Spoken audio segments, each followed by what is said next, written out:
여러분, 오늘 말씀 가운데 보니까 도적은 온다 그랬죠. 그런데 그냥 올까요? 아닙니다. 전략을 가지고 옵니다. 그냥 오는 게 아닙니다.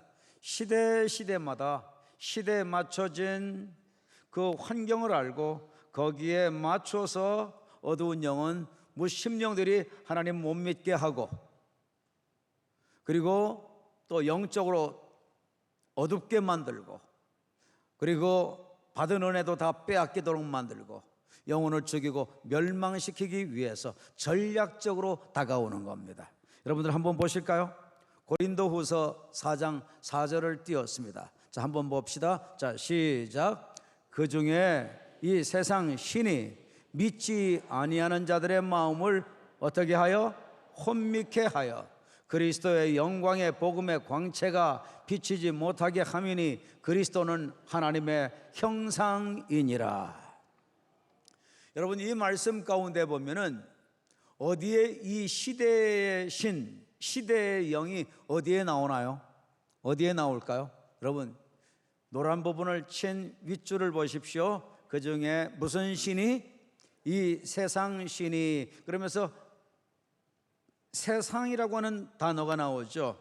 저 명사는 아이온이라고 해가지고 이것은 어떤 뜻을 갖고 있는가 하면 이런 뜻을 갖고 있습니다. 자, 보십시오. 자, 시작. 무슨 뜻? 시대, 시기, 기간, 과정, 세상, 영원.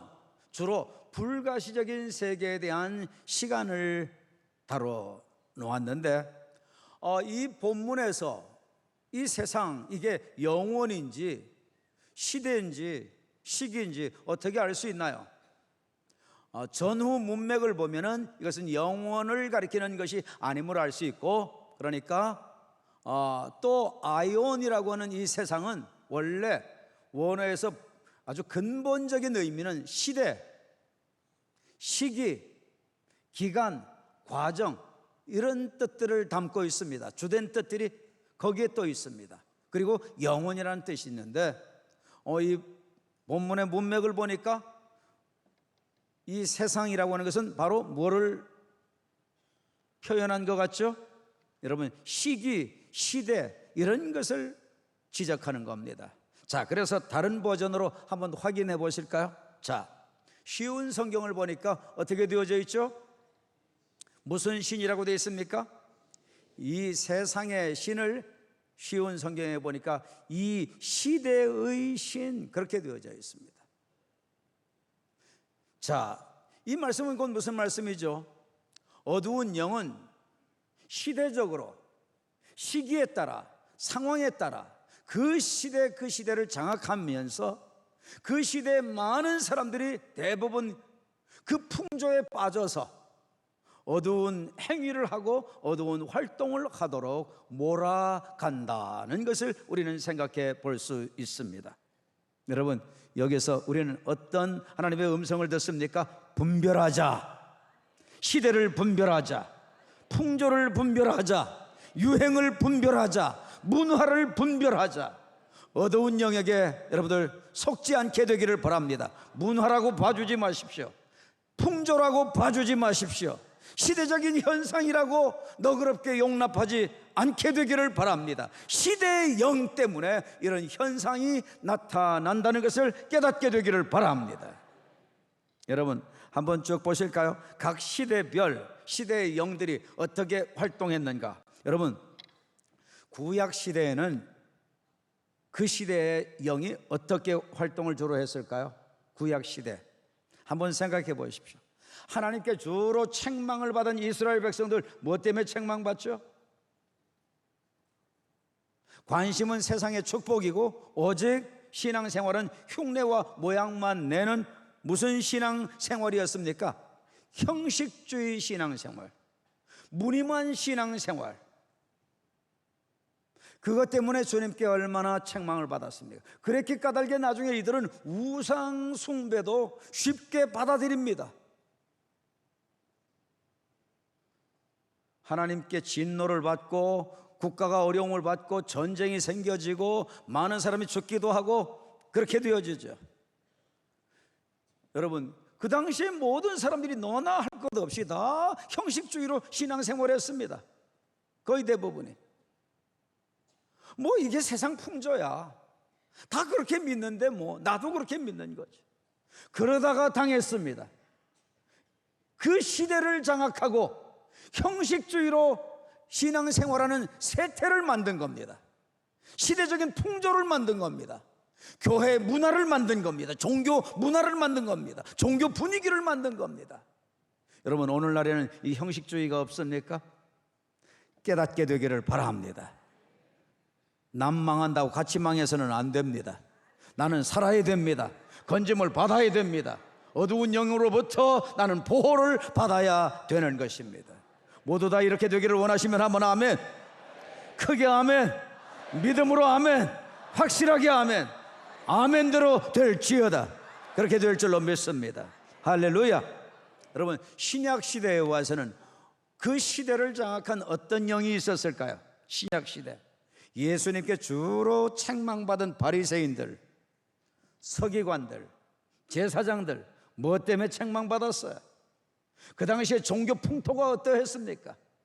대부분 여러분 신약 시대 종교 풍토는요, 율법주의 아니면 신비주의였습니다.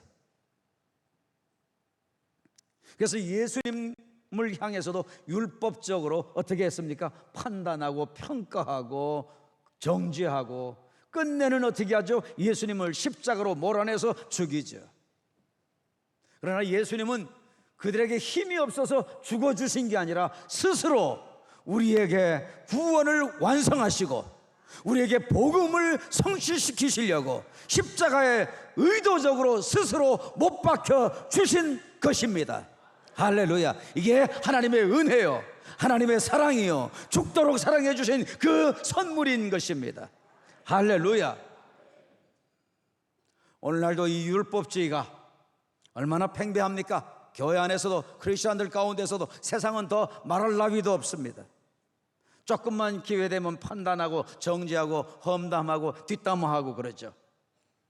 지난주에 한 자매가 직장에서 이 상사 때문에 항상 좋지 못한 그런 상사, 옳지 못한 상사 때문에 고민하고 괴로움 겪고 그러면서 직장 생활을 하는데, 그런데 자기하고 아마 좀 바로 위에 있는 어떤 상사인가 보죠. 그분하고 이제 서로 죽이 맞아서 속에 있는 얘기도 하게 되고, 그래서 그가 참 답답해하고 괴로워하고 그러면 그 얘기 들어주면서 같이 맞장구 쳐주기도 하고 그랬었대. 그런데 말도 0이다, 생각도 0이다, 마음도 0이다, 감정도 0이다, 상한 마음, 서운한 마음, 상처의 마음, 이것도 영적으로 어두운 영이 잡고 조종하는 거다. 이 말씀을 받고 아차, 내가 당하는구나 이렇게 하면, 그래서 깨닫고 더 이상 함께 헌담하지 않고 율법적으로 정죄하지 않고 승리했다고는 보고가 들어왔어요. 할렐루야. 그 자매가 누구인지는 몰라도 우리 한번 격려의 박수 한번 쳐주시기 바랍니다. 할렐루야, 할렐루야, 할렐루야. 여러분, 지난주에는 승리의 보고가 엄청나게 많습니다. 하나님께서 우리 교회 사랑해 주시는 줄 믿습니다. 말씀대로 사는 형제와 자매들이 이렇게 많아서 너무 고맙습니다. 너무 감사합니다. 우리에게 변화시켜 주신 주님을 우리 한번 다시 한번 영광 올려드리십시다. 할렐루야, 할렐루야, 할렐루야. 여러분, 이 율법주의에서 당하지 않게 되기를 바랍니다. 여러분, 또한 예수님 시대에는요, 신비주의가 굉장히 판을 쳤습니다. 율법주의 아니면 거의 신비주의였습니다. 신비는 필요합니까? 필요합니까? 대답 다 가르쳐 드린다니까요. 걱정하지 마세요. 함정이 없으니까. 필요합니까? 필요합니까? 신비는 절대 필요합니다. 하나님께서는 뭐를 사모하라고 하셨습니까? 신령한 것을 사모하라. 할렐루야. 그런 때는 아멘에서 잡수시는 겁니다. 신령한 것을 사모하라. 신령한 것을 사모할지어다. 네, 신령한 것 사모하라고 했습니다. 그러나 뭐는 안 되죠? 신비가 목적이 된 신비주의는 안 됩니다. 신비는 목적이 아닙니다. 신령한 세계, 영의 세계, 눈을 열어주는 도구일 뿐이지 목적이 돼서는 안 되는 겁니다. 그런데 얼마나 많은 사람들이 신비주의, 은사주의, 광신도 그쪽으로 나갑니까? 여러분, 우리는 신비는 필요해도 신비가 목적되지 않고 오직 복음이 목적되고 영의 세계가 열려지고 예수 복음이 깨달아지고 믿어지도록 하기 위해서 신령한 세계에 눈이 열려지게 되기를 바랍니다. 어두운 영은 우리들이 신비를 좋아하니까 신비주의로 빠지도록 그렇게 시대를 장악하고 장난했습니다. 예수님께서는 뭐라고 말씀하십니까? 책망하시면서 이방인들에게 너희 이 고라신에 가서 또 가버나움에 가서 이런 데 가서 내가 기적 행한 것만큼 그렇게 이방시대에 가서 행했으면 그들 다 회개하고 죄를 뒤집어 쓰고 그리고 주 앞에 회개하고 돌아왔을 거라고 그러죠. 이 두로와 이 가버나움에 이 백성들아 그러면서 막 책망하신 이유가 뭐예요? 그렇게 기사 이적만이 행해도 그들은 또 다른 신비를 원했던 겁니다. 여러분들 영적인 세계를 체험하셨나요? 경험해 보셨나요? 또 다른 거 자꾸 추구하지 않게 되기를 바랍니다. 이제부터는 하나님이 정말 믿어졌으니까, 영의 세계가 정말 믿어졌으니까 예수 복음 전하며 사는 복음의 군사들이 되기를 주의 이름으로 권면합니다. 부탁합니다. 그대로 되기를 바랍니다. 여러분, 예수님 시대 이제 그들이 율법적으로 어떻게 하죠? 십자가에 내몰아 그들은 자기들이 죽인 줄 압니다. 예수님은 죽어 주신 거죠. 그 이후에 기독교에 말할 수 없는 핍박이 주어집니다. 여러분, 이 핍박 얼마나 오랜 동안 주어졌습니까? 약 300년 동안 주어졌습니다. 수많은 사람이 죽임을 당했습니다. 짐승에 물려 죽고요, 찢겨서 죽고요, 불로 태워져서 죽고요, 거꾸로 십자가에 매달려서 죽고요, 못 박혀서 죽고요, 목이 날아가서 죽고요. 그러나 하나님 나라가 분명하게 있다는 사실을 부활을 통해서 그들은 확실하게 믿었기에 그들은 죽어도 하나님 나라가 아니까 짧은 이 땅의 삶을 위해서 영혼을 팔지 않았습니다. 영혼도 팔지 않았습니다. 영혼을 위해서 이 땅의 죽음을 그들은 택했던 겁니다. 말할 수 없는 피 흘림이 있었죠. 그런데 놀라운 것은 사단은 여기서 실패를 한 겁니다. 기독교를 핍박하고 말살하기 위해서 죽이고 순교시키고 그렇게 하면 기독교는 없어질 줄 알았습니다. 그런데 한 사람이 죽게 되면 10사람, 20사람 예수 믿는 사람들이 마구 일어났던 겁니다. 그렇게 되니까 마귀가 기독교는 핍박하면 더 부흥이 일어나는구나, 내가 이거 실패했다, 내가 이거 잘못 전략을 세웠구나. 그래서 전략을 바꿉니다. 어떤 전략으로 바꿉니까? 이게 여러분 중세 마귀가 택한 전략인데요, 중세 시대에는 거의 어떻게 하죠? 핍박하지 않고요, 어느 정도 세월이 지나간다면 어떻게 하느냐? 여러분 어때요? 형식적으로 신앙생활하게 하고 종교적으로 신앙생활하게 하고 그냥 의식과 제사 통해서 그냥 예배드리는 흉내만 내면 그러면 교인인 것처럼 그렇게 간주해주고, 그냥 내가 예수님 믿는다고 말만 하면 입술만 예수님 믿는다고 해도 구원받은 것으로 그렇게 여겨주고, 그리고 죄 사함을 위해서는 면죄부도 팔고 아주 타락의 극치에 이르게 된 거죠. 그래서 이 중세 시대를 영적으로는 암흑의 시대라고 합니다. 그러니까 여러분 이것은 역사학적으로 판단하고 분석할 때 암흑의 시대라고 하는 것으로 끝나면 안 돼요. 누가 그렇게 장난했구나, 누가 그렇게 조종했구나, 어두운 영이 그 시대에는 영적으로 암흑의 시대가 되도록 만들어 나간 거예요. 자, 그런데 그 정도만 된 게 아닙니다. 중세 시대 드디어 어떤 문화가 꽃을 피웁니까? 르네상스가 꽃을 피웁니다. 그래서 수많은 철학, 사상뿐만 아니라 예술, 문화, 여러분 그래서 르네상스 시대의 건축물들 얼마나 화려하고 놀랍습니까? 세상에 빠지도록 유도를 한 거죠. 그리고 헬레니즘이 발달되죠. 이성주의가 생겨지죠. 그러면서 뭐가 부흥을 이룹니까? 산업혁명을 통해서 산업의 부흥이 일어납니다. 그래서 어떻게 되어지죠? 물질의 풍요함이 생겨집니다. 여러분, 여기에서 어두운 영은 어떻게 장난했을까요? 이성주의와 물질 만능주의로 그 시대의 사람들이 쫙 다 빠지게 만들었던 겁니다. 여러분, 잘 생각해 보십시오. 우리 인간의 이성은 한계가 없습니까? 있습니까? 한계가 분명하죠. 제한되어져 있죠. 그런데 제한되어져 있는 우리 인간의 이성을 가지고 이성주의, 합리주의, 과학주의, 지성주의, 이것으로 유익을 이루고 문화혁명을 통해서 많은 개발은 주었는데, 이것이 여러분 하나님까지도 판단하고 하나님까지도 헤아리고 하나님까지도 이해하려고 했던 거예요. 여기에서 뭐가 나오나? 여기서 신신학이 나오고, 여기에서 자유주의 신학이 나오고, 여기에서 하나님을 평가하고 판단하는 이런 학문까지 나오게 됩니다. 엄청난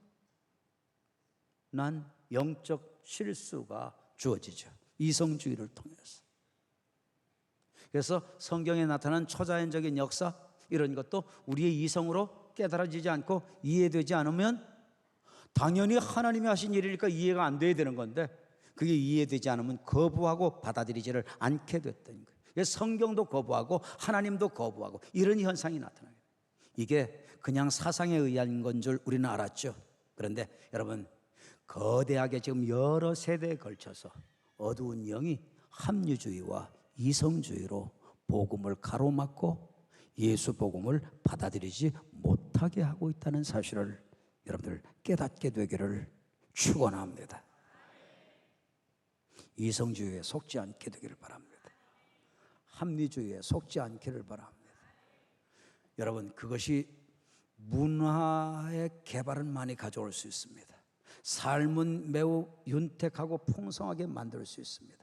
그런데 이성주의로 초자연적인 하나님 역사가 풀어지지는 않습니다. 이성주의로 기적이 이해되지 않습니다. 되는 게 아닙니다. 이성으로 하나님의 세계가 다 열려지는 것은 아닙니다. 이성으로 부활이 여러분들 어떻게 납득되겠으며, 이성으로 십자가의 대속의 은혜가 어떻게 여러분들 충분히 깨달아지고 납득이 되겠습니까? 여러분, 하나님의 하신 일은 오히려 이해될 수 없고 깨달아질 수 없고 납득되지 않아야 하나님이십니다. 할렐루야. 이성주의를 뛰어넘게 되기를 바라고, 이성주의와 합리주의를 장악하고 이 시대를 혼란스럽게 하고 혼미케 하고 어둡게 해서 복음의 광채를 보지 못하게 하는 이 어두운 영의 활동과 장난에 속지 않게 되기를 바랍니다. 할렐루야. 우리는 이성주의가 아니라 무슨 주의? 우리는 신본주의, 우리는 성경주의, 우리는 하나님주의. 할렐루야. 할렐루야. 자, 여러분, 그런데 이 물질이 많아짐으로 인해서 현대사회가 들어가면서 어떻게 됐나요? 여러분, 물질이 많아지고 풍요해지면서 어떤 일들이 주어졌느냐? 놀이문화, 사치, 허영, 퇴폐, 방탕, 이기주의, 개인주의, 이런 것으로 치닫게 되어졌습니다.